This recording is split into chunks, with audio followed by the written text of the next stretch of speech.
Hello, boys and girls. Today we are listening to Chapter 6 of the Magic Treehouse, Dinosaurs Before Dark. Chapter 6 is called Dinosaur Valley, but before we start listening to that, in Chapter 5, they got to see a Triceratops, and they found a gold medallion in the grass. When they found the gold medallion, they realized that someone else had been where they are before. So we are going to listen to Chapter 6. Annie, look at this, Jack called.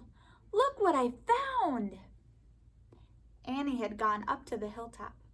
She was busy picking a flower from the magnolia tree. Annie, look, a medallion! But Annie wasn't paying attention to Jack. She was staring at something on the other side of the hill. Oh, wow, she said. Annie! Clutching her magnolia flower, she took off down the hill. Annie, come back, Jack shouted. But Annie disappeared. I'm going to hurt her, Jack muttered. He stuffed the gold medallion into his jeans pocket. Then he heard Annie shriek, "Ah! Annie!" Jack heard another sound as well. A deep bellowing sound, like a tuba. So it's like, Jack, come here! Annie called. Annie! Jack grabbed his backpack and raced up the hill. When he got to the top, he gasped. The valley below was filled with nests. Big nests made out of mud. And the nests were filled with tiny dinosaurs. Here is the picture. So we have Jack at the top of the hill.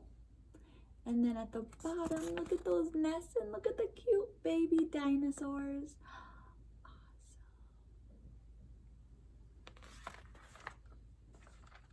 Awesome.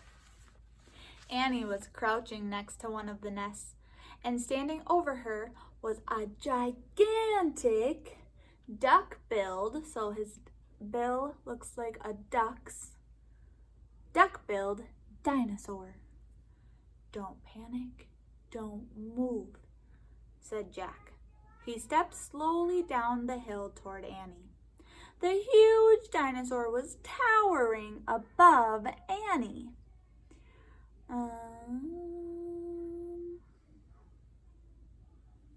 Waving her arms, making her tuba sound. Jack stopped. He didn't want to get too close. He knelt on the ground. Okay, move toward me slowly, he said. Annie started to stand up. Don't stand, crawl, said Jack. Clutching her flower, Annie crawled toward Jack.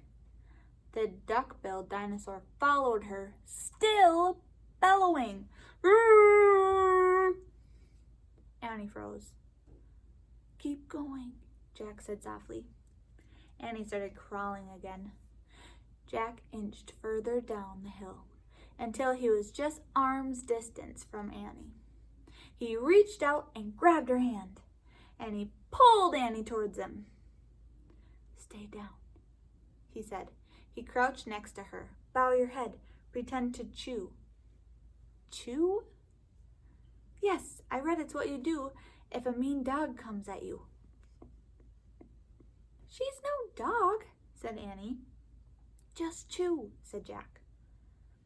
Jack and Annie both bowed their heads and pretended to chew.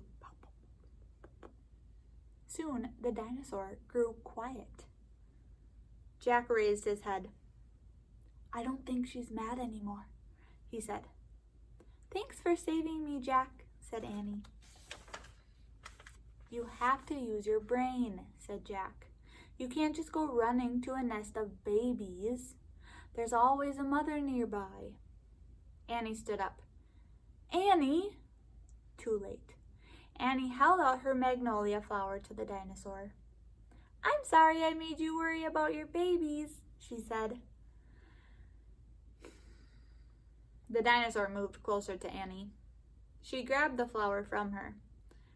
She reached for another. "No more," said Annie. The dinosaur let out a sad tuba sound. "But there are more flowers up there," Annie said, and she pointed to the top of the hill. "I'll get you some." Annie hurried up the hill. The dinosaur waddled after her. Jack quickly examined the babies. Some were crawling out of their nests. Where were the other mothers? Jack took out the dinosaur book. He flipped through the pages.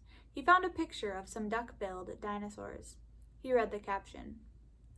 The Antosauruses lived in colonies, so that means in groups. While a few mothers babysat the nests, other mothers hunted for food. So there must be more mothers close by. "Hey, Jack," Annie called. Jack looked up. Annie was at the top of the hill, feeding magnolia flowers to the giant Antosaurus. "She's nice too, Jack," Annie said. But suddenly, the Antosaurus made her terrible tuba sound. Annie crouched down and started to chew. The dinosaur barged down the hill. She seemed afraid of something. Jack put the book down on top of his pack. He hurried up to Annie. So, here in our picture, we have Annie pretending to chew, Jack running towards them, and there's the duck-billed Antosaurus running away. It seems like it's afraid of something. I wonder what it's afraid of. "I wonder why she ran away," said Annie. "We were starting to be friends." Jack looked around. What he saw in the distance almost made him throw up. An enormous, ugly monster was coming across the plain. He was walking on 2 big legs and swinging a long, thick tail and dangling 2 tiny arms. He had a huge head, and his jaws were wide open.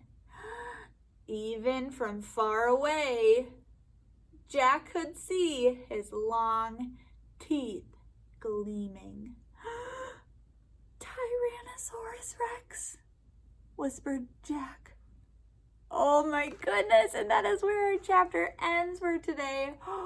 Chapter 7 is called Ready, Set, Go.